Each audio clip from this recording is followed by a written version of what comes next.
ವಿಠ್ಠಲ ರಕುಮಾಯಿ ಜ್ಯೋತಿಷ್ಯಾಲಯಕ್ಕೆ ಸ್ವಾಗತ ಸುಸ್ವಾಗತ. ಭುವಿಕಾ ಸ್ತ್ರೀ 17 ಸೆಪ್ಟೆಂಬರ್ 2021 5 ಗಂಟೆ 5 ನಿಮಿಷ ಸಂಜೆ ಹುಕ್ಕೇರಿಯಲ್ಲಿ ಜನನ. ಶ್ರವಣ ನಕ್ಷತ್ರ, ಮಕರ ರಾಶಿ, ಕುಂಭ ಲಗ್ನ. ಬನ್ನಿ ಜಾತಕದ ವಿಶ್ಲೇಷಣೆ ಮಾಡೋಣ.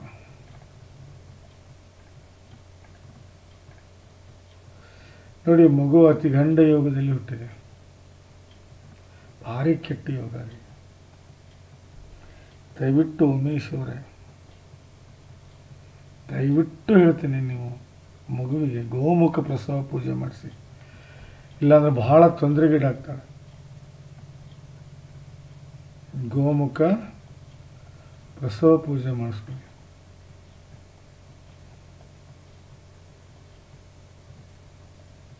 ಹಾಂ,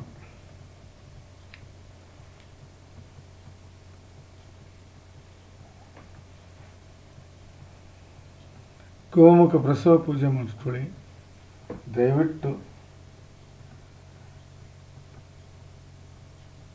ಇಲ್ಲ ಅಂದರೆ ಮಗು ಬಹಳ ಅನಾರೋಗ್ಯಕ್ಕೀಡಾಗ್ಬೋದು, ಇಲ್ಲ ಕೆಟ್ಟ ಘಟನೆಗಳಿಗೆ ಬಲಿಯಾಗ್ಬೋದು, ಇಲ್ಲ ಅಂದರೆ ಫ್ಯಾಮಿಲಿ ವೈಸ್ ಪ್ರಾಬ್ಲಮ್ ಜನ್ರೇಟ್ ಆಗ್ಬೋದು, ಎಜುಕೇಷನ್ ತೊಂದರೆ ಬರ್ಬೋದು, ಸಮಥಿಂಗ್ ಎಲ್ಸ್ ಬಂದೇ ಬರುತ್ತೆ.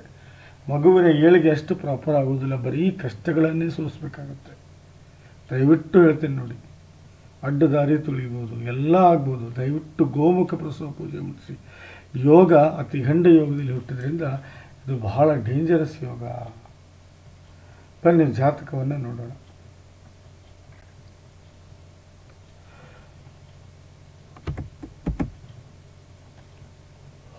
ಇದು ಜಾತಕ.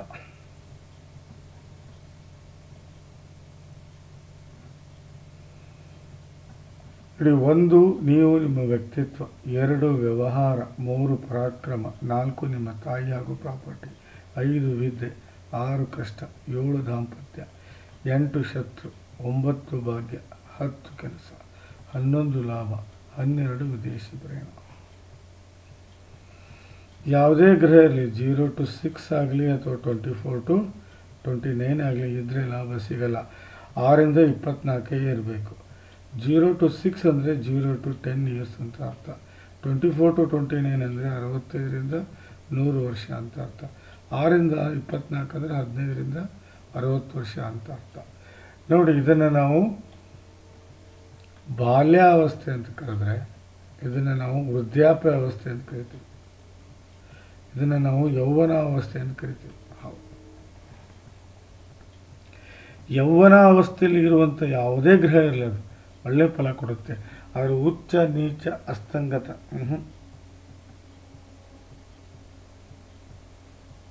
ಸಾಧ್ಯನೇ ಇಲ್ಲ.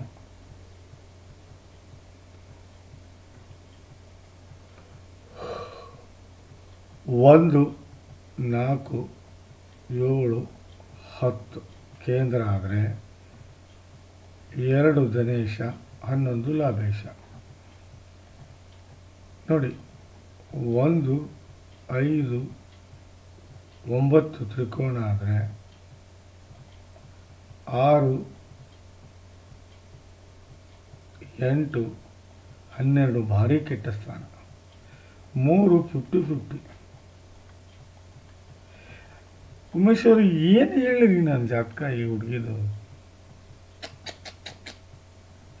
ಅತಿಗಂಡ ಯೋಗದಲ್ಲಿ ಹುಟ್ಟಿದಾಳೆ. ಭಾಳ ತಪ್ಪಾಗಿದೆ, ಏನೋ ತೊಂದರೆ ಆಗಿದೆ. ನೋಡಿ, ಕುಂಭ ಲಗ್ನದ ಯೋಗಕಾರಕ ಗ್ರಹ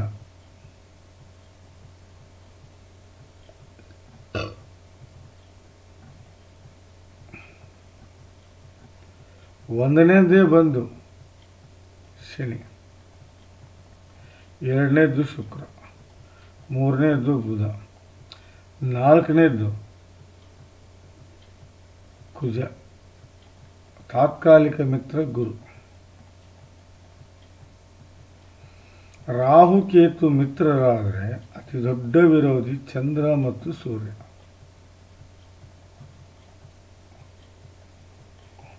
ಚಂದ್ರ ಮತ್ತು ಸೂರ್ಯ. ಬನ್ನಿ ಗ್ರಹಗಳ ಸ್ಥಿತಿಯನ್ನು ನೋಡೋಣ. ನೋಡಿ ಗ್ರಹ ನೀಚ ಗುರು, ವಕ್ರಗತಿಯ ಗುರು, ವಕ್ರಗತಿಯ ಶನಿ,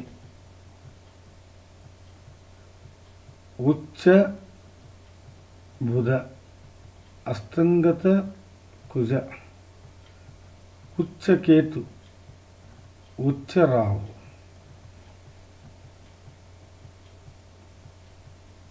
ಶುಕ್ರ ಚಂದ್ರ ಸೂರ್ಯನ ಬಿಟ್ಟು ಉಳಿಕಿದ್ವೆಲ್ಲವೂ ತಾವು ವಕ್ರಗತಿ, ಉಚ್ಚ, ನೀಚ, ಅಸ್ತಂಗತಿ ಇದೆ.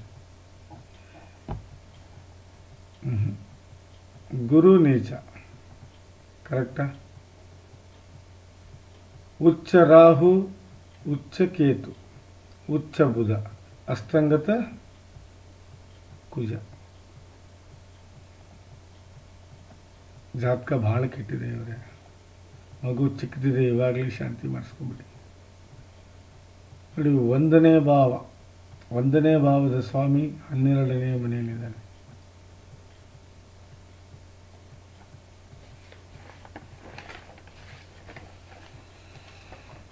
ವ್ಯಕ್ತಿತ್ವ ಅಷ್ಟು ಹೇಳ್ಕೊಳ್ಳೋಷ್ಟು ಬೆಳೆಯೋದಿಲ್ಲ, ಒಳ್ಳೆಯ ಗುಣಗಳು ಬೆಳೆಯೋದಿಲ್ಲ, ಒಳ್ಳೆಯ ವಿಚಾರಗಳಿಗೆ ಬೆಲೆ ಸಿಗೋದಿಲ್ಲ, ಒಳ್ಳೆಯ ಸಂಗತಿಗಳಿಗೆ ಆಸಕ್ತಿ ಆಗೋದಿಲ್ಲ. ಕೆಪ್ಯಾಸಿಟಿ ಮೆಂಟಲಿ ಹಾಗೂ ಫಿಸಿಕಲಿ ಇರುವಂಥ ಕೆಪ್ಯಾಸಿಟಿ ಅಷ್ಟು ಹೇಳ್ಕೊಳ್ಳೋಷ್ಟು ಬೆಳೆಯುವುದಿಲ್ಲ. ನಿಮ್ಮ ಆಸೆಗಳು ಈಡೇರುವುದಿಲ್ಲ, ಒಳ್ಳೆಯ ಇಮೇಜ್ ಬೆಳೆಯುವುದಿಲ್ಲ, ಬುದ್ಧಿವಂತಿಕೆ ಬೆಳೆಯುವುದಿಲ್ಲ, ಗ್ರಾಸ್ಪಿಂಗ್ ಪವರ್ ಬೆಳೆಯುವುದಿಲ್ಲ, ಒಳ್ಳೆಯ ಟೇಸ್ಟ್ ಬೆಳೆಯುವುದಿಲ್ಲ, ಜವಾಬ್ದಾರಿ ಬೆಳೆಯುವುದಿಲ್ಲ, ಬುದ್ಧಿವಂತಿಕೆ ಬೆಳೆಯುವುದಿಲ್ಲ, ಯಾವುದೂ ಬೆಳೆಯುವುದಿಲ್ಲ. 12ನೇ ಮನೆ ಏನಂತ ಮಾಡಿರಿ ನೀವು? ವ್ಯಯ, ಸಾವು, ಆಕ್ಸಿಡೆಂಟು, ಸಾಲ, ಮನೆಯಿಂದ ಹೊರಗೆ, ಅಲ್ಲಿ ಬಂದು ಶನಿ ಕೂತಿದ್ದಾನೆ. ಅವನದೇ ಮನೆ, ತಟಸ್ಥನೇ ಆಗುವುದಿಲ್ಲ ಅವನು.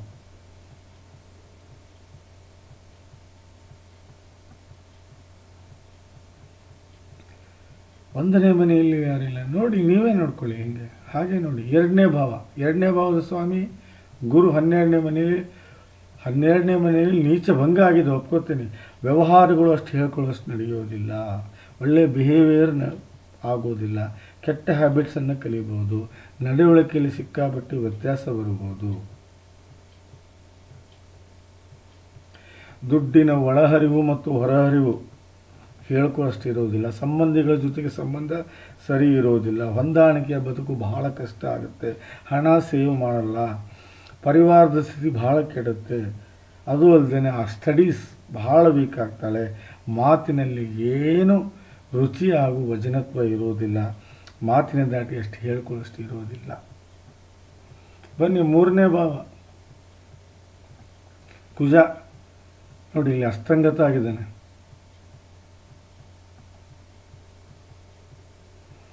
ಅಕ್ಕ ತಂಗಿ, ಅಣ್ಣ ತಮ್ಮನ ಜೊತೆ ಯಾವುದೇ ರೀತಿ ಸಂಬಂಧ ಬೆಳೆಯೋದಿಲ್ಲ, ಧೈರ್ಯಶಾಲಿ ಆಗುವುದಿಲ್ಲ, ಆಟಗಳಲ್ಲಿ ರುಚಿ ತೋರಿಸೋದಿಲ್ಲ, ಬಾಡಿಯಲ್ಲಿ ಹೇಳ್ಕೊಳ್ಳುವಷ್ಟು ಸ್ಟ್ರೆಂತ್ ಇರೋದಿಲ್ಲ, ಕೆಲಸದ ಕೆಪಾಸಿಟಿ ಏನೂ ಇರೋದಿಲ್ಲ, ಹಾರ್ಡ್ ವರ್ಕಿಂಗ್ ಆಗೋದಿಲ್ಲ, ಯಾವುದೇ ಕಾಂಪಿಟೇಷನ್ ಎಕ್ಸಾಮ್ಸ್ ಆಗಲಿ ಏನೇ ಆಗಲಿ ಅದನ್ನು ಪಾಸ್ ಮಾಡ್ಕೊಳಕ್ಕಾಗೋದಿಲ್ಲ, ಬರವಣಿಗೆ, ಸಾಹಿತ್ಯ ಹಾಗೂ ಯಾವುದರಲ್ಲೂ ಆಸಕ್ತಿ ಬರೋದಿಲ್ಲ, ಕಮ್ಯುನಿಕೇಷನ್ ಬಹಳ ವೀಕ್ ಆಗುತ್ತೆ, ಪ್ರಯತ್ನಶೀಲರಾಗೋದಿಲ್ಲ, ಯಾವುದೇ ಒಂದು ಕೆಲಸ ಹಿಡ್ಕೊಂಡ್ರೆ ಪ್ರಯತ್ನಶೀಲರಾಗೋದಿಲ್ಲ, ಕೋರ್ಟು ಕಚೇರಿಯಲ್ಲಿ ಗೆಲುವು ಬಹಳ ಕಷ್ಟ ಆಗುತ್ತೆ.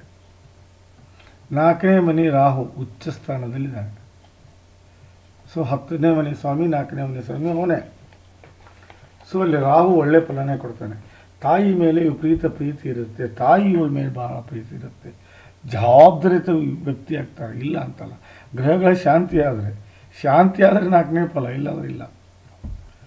ನೆಮ್ಮದಿಯ ಬದುಕು ಅಸಾಧ್ಯ,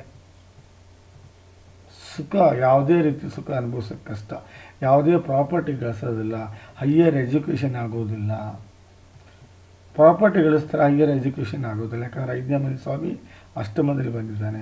ಸ್ಟೈಲ್ ಆಫ್ ಲಿವಿಂಗ್ ಬಹಳ ಕಷ್ಟ ಆಗುತ್ತೆ. ಹಾಸ್ಪಿಟ್ಯಾಲಿಟಿ, ಮನೆಗೆ ಬಂದವ್ರನ್ನ ಪ್ರೇಮದಿಂದ ನೋಡ್ಕೊಳ್ಳೋದಿಲ್ಲ, ಸಮಾಜದಲ್ಲಿ ಒಳ್ಳೆಯ ಹೆಸರನ್ನು ತೊಗೊಳಕ್ಕಾಗೋದಿಲ್ಲ, ಯಾವುದೇ ರೀತಿ ಪ್ರಾಪರ್ಟಿ ಇಮ್ಮೊಬೈಲ್ ಆಗಿರಲಿ ಮೊಬೈಲ್ ಆಗಿರಲಿ ಅದನ್ನು ಗಳಿಸೋಕ್ಕಾಗೋದಿಲ್ಲ. 5ನೇ ಮನೆ ಸ್ವಾಮಿ 8ನೇ ಮನೆಯಲ್ಲಿದ್ದಾನೆ. ಆದರೆ ಇಲ್ಲಿ ಅವನು ತಟಸ್ಥ ಆಗುತ್ತಾನೆ, ಯಾಕಂದರೆ ಅಷ್ಟಮ ಅಲ್ಲ.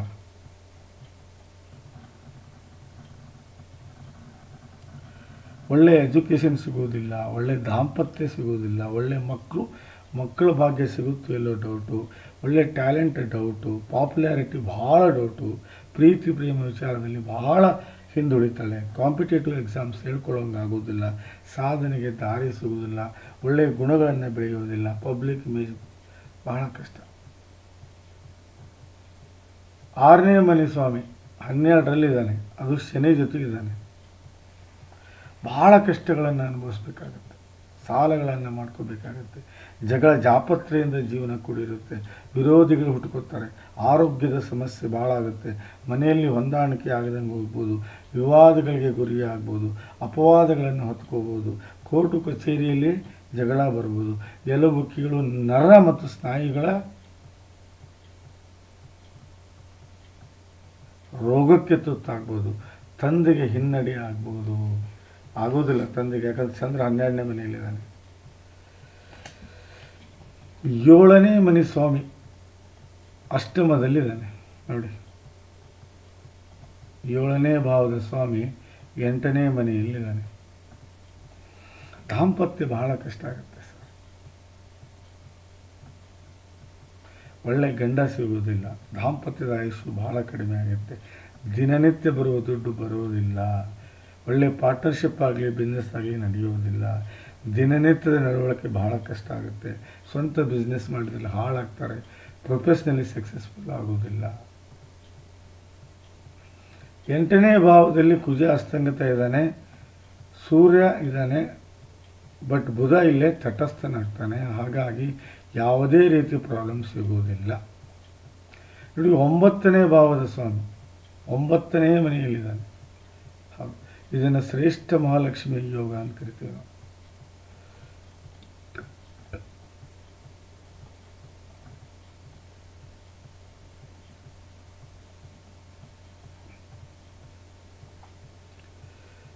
ಸರ್ ಶಾಂತಿಗಳಾದರೆ ಶ್ರೇಷ್ಠ ಮಹಾಲಕ್ಷ್ಮಿ. ಈಗ ಒಬ್ಬ ಮನುಷ್ಯನ ದೇಹದಲ್ಲಿ ಅನಾರೋಗ್ಯ ಏನಾದರೂ ಕಂಡ್ರೆ ಹಿ ಈಸ್ ನಾಟ್ ಕೆಪಬಲ್, ಅವನು ಯಾವುದೇ ರೀತಿ ಕೆಪಾಸಿಟಿ ಇರೋದಿಲ್ಲ ಅವನಿಗೆ ಏನೋ ಮಾಡೋಕ್ಕೆ. ಆ ಅನಾರೋಗ್ಯದಿಂದ ಮುಕ್ತನಾದರೆ ಮಾತ್ರ ಅವನು he is capable to do. ಕರೆಕ್ಟಾ? ಆದರೆ ವಿಚಿತ್ರ ಆದರೂ ಸತ್ಯ ಏನು ಗೊತ್ತಾ, ಇಲ್ಲಿ ಗ್ರಹಗಳ ದೋಷವೇ ಬಾಳಿದೆ. ಗ್ರಹಗಳ ದೋಷವೇ ಬಾಳಿದೆ. ಹಾಗಾಗಿ 9ನೇ ಮನೆಯಲ್ಲಿ ಶ್ರೇಷ್ಠ ಮಹಾಲಕ್ಷ್ಮಿ ಇದೆ, ಆದರೆ ತಂದೆಯೇ ಒಳ್ಳೆಯದು, ಗುರುವಿನ ಆಶೀರ್ವಾದ ಇದೆ, ಧರ್ಮವನ್ನು ನಂಬ್ತೀರಿ, ಭಾಗ್ಯವಂತರಾಗಿರ್ತೀರಿ, ಪ್ರಾಪ್ತಿಯನ್ನು ಪಡ್ಕೋತೀರಿ, ತಂದೆಯ ಜೊತೆಗೆ ಒಳ್ಳೆಯ ಸಂಬಂಧ ಆಗುತ್ತೆ, ಸಾಧನೆಗೆ ದಾರಿ ಮಾಡ್ಕೋತೀರಿ, ಸುಖಮಯ ಜೀವನವನ್ನು ಸಾಗಿಸ್ತೀರಿ, ಗೆಲುವು ಸದಾ ನಿಮ್ಮದಾಗಿರುತ್ತೆ, ದೇವರ ಆಶೀರ್ವಾದ ಸದಾ ನಿಮ್ಮ ಜೊತೆ ಇರುತ್ತೆ. ಲಕ್ ಅನ್ನೋದೇನಿದೆಯಲ್ಲ, it will take care of you. ಪುಣ್ಯದ ಕೆಲಸ ಮಾಡ್ತೀರಿ, ಮನೆಯಲ್ಲಿ ನೆಮ್ಮದಿ ಬರುತ್ತೆ. 9ನೇ ಭಾವದ ಸ್ವಾಮಿ ಕೊಡುವ ಫಲ. ಯಾರ ಜಾತಕದಲ್ಲಿ ಶ್ರೇಷ್ಠ ಮಹಾಲಕ್ಷ್ಮಿ ಯೋಗ ಆಗುತ್ತೋ ಅವ್ರಿಗೆ ಒಳ್ಳೆಯ ತಂದೆ ತಾಯಿ, ಅಣ್ಣ ತಮ್ಮ, ಅಕ್ಕ ತಂಗಿ, ಯಶಸ್ಸು, ಆರೋಗ್ಯ, ಐಶ್ವರ್ಯ, ಕೀರ್ತಿ, ಸಕಲ ಸಮರ್ಪಕ ಸಂಪೂರ್ಣ ಫಲವನ್ನು ಅನುಭವಿಸ್ತೀರಿ. ಒಳ್ಳೆಯ ಸಂಪತ್ತು, ಒಳ್ಳೆಯ ಐಶ್ವರ್ಯ, ಪ್ರಾಪರ್ಟಿ, ಜ್ಞಾನ, ವಿದ್ಯೆ, ಬುದ್ಧಿ, ಒಳ್ಳೆ ದಾಂಪತ್ಯ, ಗಂಡ ಮಕ್ಕಳು, ಯಶಸ್ಸು, ಕೀರ್ತಿ, ಸಾಧನೆ, ಸಮರ್ಥ, ಮಾನಸಿಕ ಹಾಗೂ ದೈಹಿಕ ಶಕ್ತಿ,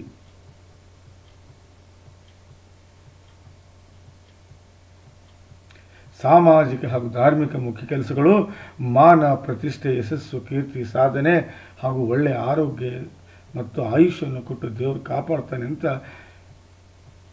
ಯೋಗ ಚಂದ್ರಿಕೆಯಲ್ಲಿ ಶ್ರೇಷ್ಠ ಮಹಾಲಕ್ಷ್ಮಿ ಬಗ್ಗೆ ಬಹಳ ಬರೆದಿದ್ದಾರೆ. ಓದ್ಬೋದು ಅದನ್ನು. ಆದರೆ ಇಲ್ಲ ಸರ್, ನೋಡಿ ಇಲ್ಲಿ 10ನೇ ಮನೆಯಲ್ಲಿ ಕೇತು, 9ನೇ ಮನೆ ಹೊತ್ತು ಕೇತು, ಈ ಮನೆ ಸ್ವಾಮಿ ಅಸ್ತಂಗತ ಆಗಿದ್ದಾನೆ.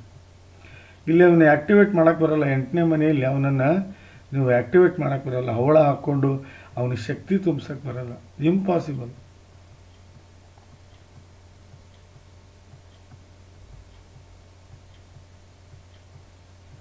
Impossible sir, impossible. ಕೇತು ಬಹಳ ಕೆಟ್ಟ ಫಲವನ್ನು ಕೊಡ್ತಾನೆ ಇಲ್ಲಿ. ಹೌದು, ಯಾವುದೇ ಕೆಲಸ ಮಾಡೋಕ್ಕಾಗಲ್ಲ. ಈ ಮಗುವಿಗೆ ಕೆಪಬಿಲಿಟಿ ಇರುವುದಿಲ್ಲ. ನಾನು ಹೇಳೋದನ್ನು ಅರ್ಥ ಮಾಡ್ಕೊಳ್ಳಿ.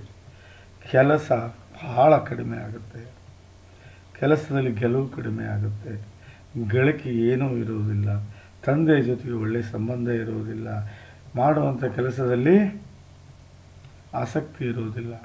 ಮಾನ, ಪ್ರತಿಷ್ಠೆ, ಯಶಸ್ಸು, ಕೀರ್ತಿ, ಸಾಧನೆ, ಸಂಪತ್ತು, ಐಶ್ವರ್ಯ ಗಳಿಸೋಕ್ಕಾಗುವುದಿಲ್ಲ. ಎಲ್ಲ ಯಾಕಂದ್ರೆ ಕುಜನ್ನ ಆ್ಯಕ್ಟಿವೇಟ್ ಮಾಡೋಕ್ಕಾಗಲ್ಲ. ನೋಡಿ, 12ನೇ ಮನೆಯಲ್ಲಿ ಶನಿ ಇದ್ದಾನೆ. ಇಲ್ಲಿ ನೀಚಭಂಗ ರಾಜಯೋಗ ಆಗಿದೆ. ನೀಚ ಭಂಗ ಆಗಿದೆ ಅಷ್ಟೇ, ರಾಜಯೋಗ ಅಲ್ಲ. ಇಲ್ಲಿ ನೀಚ ಭಂಗ ಆಗಿದೆ. ಯಾರ್ದು? ಗುರುಂದು. ವೇಸ್ಟ್. 12ನೇ ಮನೆಯಲ್ಲಿ ನೀಚ ಭಂಗ ಆದರೆ ತೊಗೊಂಡು ಏನು ಮಾಡಬೇಕು? 12 ವ್ಯಯ, 12 ರೋಗ, 12 ಸಾಲ, 12 ಸಾವು, 12 ಆಕ್ಸಿಡೆಂಟು. ಬಟ್ ಗುರು ಇಲ್ಲಿ ತಟಸ್ಥನಾದರೂ ಸಹ, ಇಲ್ಲಿ ಗುರು ಇಲ್ಲಿ ನೀಚ ಭಂಗ ಆಗಿ ತಟಸ್ಥನಾದರೂ ಸಹ ಶನಿ ಮತ್ತು ಚಂದ್ರ ಕೂಡ್ಕೊಂಡಿದ್ದಾರೆ. ವಿಷಯೋಗ ಇದು. This is most dangerous. ಮಾನಸಿಕ ಹಾಗೂ ದೈಹಿಕವಾಗಿ ಇಡೀ ದೇಹದಲ್ಲಿ ವಿಷ ತುಂಬಿಕೊಳ್ಳುತ್ತೆ. ಮಾನಸಿಕವಾಗಿ ಅಸ್ವಸ್ಥಳಾಗ್ಬೋದು, ಇಲ್ಲ ದೈಹಿಕವಾಗಿ ಅಸ್ವಸ್ಥಳಾಗ್ಬೋದು. Anything can happen. ಮಾನಸಿಕವಾಗಿ ಅಸ್ವಸ್ಥಳಾಗ್ಬೋದು, ಇಲ್ಲ ದೈಹಿಕವಾಗಿ ಅಸ್ವಸ್ಥಳಾಗ್ಬೋದು. Anything can happen sir, 100%. ಅದರಲ್ಲಿ ಯಾವುದೇ ಸಂಶಯ ಬೇಡ. 12ನೇ ಮನೆ ವಿಷ ಯೋಗ ಆಗಬಾರ್ದು. ಅಲ್ಪಾಯು ಆಗ್ತಾರೆ, ಬಹಳ ಅಲ್ಪಾಯು ಆಗ್ತಾರೆ.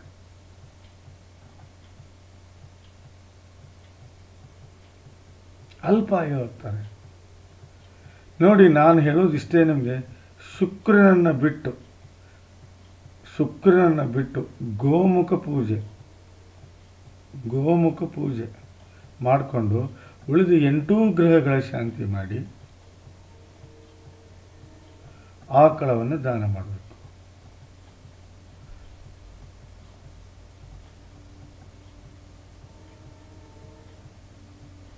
ಗೋಮುಖ ಪೂಜೆ ಮಾಡಿ 8 ಗ್ರಹಗಳ, ಶುಕ್ರನನ್ನು ಬಂದುಬಿಟ್ಟು 8 ಗ್ರಹಗಳ ಶಾಂತಿ ಮಾಡಿ ಆಕಳ ದಾನ ಮಾಡಬೇಕು. ಒಂದು ಸ್ವಲ್ಪ ಚೇತರಿಕೆ ಆಗುತ್ತೆ. ಇದನ್ನು ಕನಿಷ್ಠ ನೀವು 3 ವರ್ಷಕ್ಕೂ ಒಂದು ಸರಿ ಅಂತ ಕನಿಷ್ಠ ಒಂದು 5 ಸಾರಿ ಆದರೂ ಮಾಡಬೇಕು. ಯಾಕೆ ಅಂದರೆ, ನಾನು ಹೇಳೋದನ್ನು ಅರ್ಥ ಮಾಡ್ಕೊಳ್ಳಿ. ರಾಹು ಕೇತು ಛಾಯಾಗ್ರಹ, ನಾನು ಹೇಳೋದನ್ನು ಅರ್ಥ ಮಾಡ್ಕೊಳ್ಳಿ. ರಾಹು ಕೇತು ಛಾಯಾಗ್ರಹ ಬಿಟ್ಬಿಡಿ ಅವ್ರನ್ನ. ಗ್ರಹಗಳೆಷ್ಟು ಉಳ್ಕೊಂಡು 7, ಕರೆಕ್ಟಾ? ಒಂದು ಗ್ರಹ 9ನೇ ಮನೆಯಲ್ಲಿದ್ದರೆ ಇನ್ನು 6 ಗ್ರಹ 12ನೇ ಮನೆಯಲ್ಲಿದ್ದಾವೆ. ಇನ್ನು 3 ಗ್ರಹ 8ನೇ ಮನೆಯಲ್ಲಿದ್ದಾವೆ.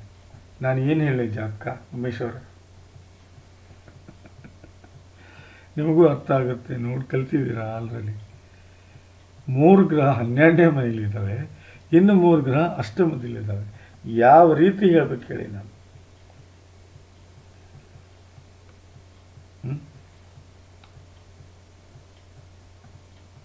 ನೀವೇ ನೋಡಿ, ಪ್ರಬಲ ವಿಷಯೋಗ, ದೊಡ್ಡ ವಿಷಯೋಗ ನೋಡಿ. ಆಮೇಲೆ ಇನ್ನೂ ಒಂದು ಕಾಳಸರ್ಪ ದೋಷನೂ ಇದೆ. 1, 4, 7, 10 ಕೇಂದ್ರದಲ್ಲಿ ರಾಹು ಕೇತು ಬಿಟ್ಟರೆ ಬೇರೆ ಯಾರೂ ಇಲ್ಲ. ದಿಸ್ ಇಸ್ ಕಾಲ್ಡ್ ಕಾಳಸರ್ಪ ದೋಷ.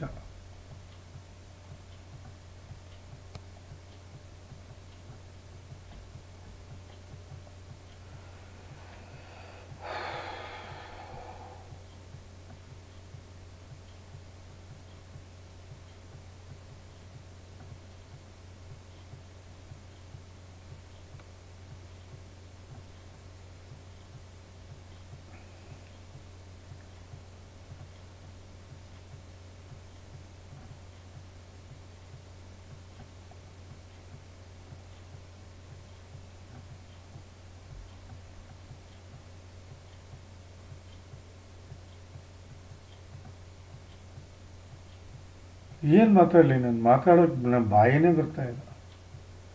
ಸೊ ಅದರ ಅರ್ಥ ಏನು ಅಂದರೆ, ನೀವು ನಾಗ ಪ್ರತಿಷ್ಠಾಪನೆ ಮಾಡಿಕೊಂಡು, ಹೌದಾ, ಉಳಿದ 6 ಗ್ರಹಗಳ ಶಾಂತಿ ಮಾಡ್ಕೋಬೇಕು. ಪ್ಲಸ್ ಗೋಮುಖ ಪೂಜೆ ಮಾಡ್ಕೋಬೇಕು.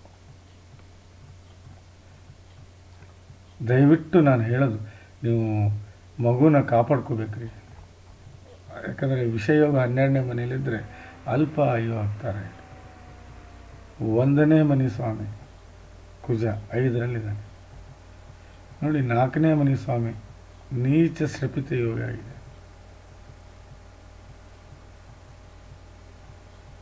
ಗುರು 11ರಲ್ಲಿದ್ದಾನೆ.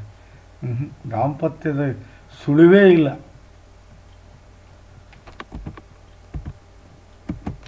ದಾಂಪತ್ಯದ ಸುಳಿವೇ ಇಲ್ಲ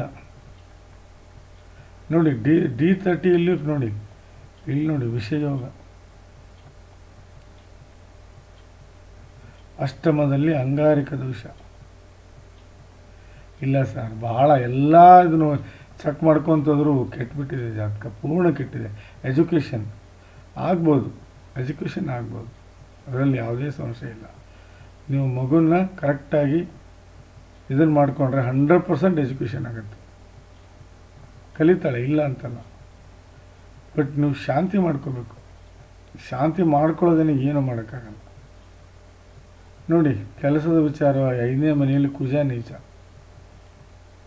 4ನೇ ಮನೆ ಗುರು ಓಕೆ, ಬುಧ ಓಕೆ. ದಯವಿಟ್ಟು ನನಗೆ ಏನು ಮಾತಾಡೋ ಅಂದ್ರೆ ಎಷ್ಟು ಕೆಟ್ಟದ್ದು ಮಾತಾಡ್ತೀರಿ ಉಮೇಶ್ ಅವರೇ? ಎಷ್ಟು ಕೆಟ್ಟದ್ದು ಮಾತಾಡೋಕ್ಕಾಗತ್ತೆ ಹೇಳಿ? 2026 ಅಂಕರು ಭಾಳ ಡೇಂಜರ್. ಹೌದು, this is most danger. It's most dangerous ಅಂದರೆ ಡೇಂಜರಸ್. ಹೌದು, ಎನಿಥಿಂಗ್ ಕ್ಯಾನ್ ಹ್ಯಾಪನ್, ಬೇಕಾದಾಗ್ಬೋದು. ದಯವಿಟ್ಟು ನಾನು ಹೇಳೋದನ್ನು ಇನ್ನೊಮ್ಮೆ ಅರ್ಥ ಮಾಡ್ಕೊಳ್ಳಿ. ಕೊನೆಗೆ ಹೇಳ್ತೀನಿ, ನಾಗ ಪ್ರತಿಷ್ಠಾಪನೆ ಮಾಡ್ಕೊಳ್ಳಿ, ಪ್ಲಸ್ ಗೋಮುಖ ಪೂಜೆ ಮಾಡ್ಕೊಳ್ಳಿ, ಪ್ಲಸ್ ಚಂದ್ರ, ಗುರು, ಶನಿ ನೋಡಿ, ಕುಜ,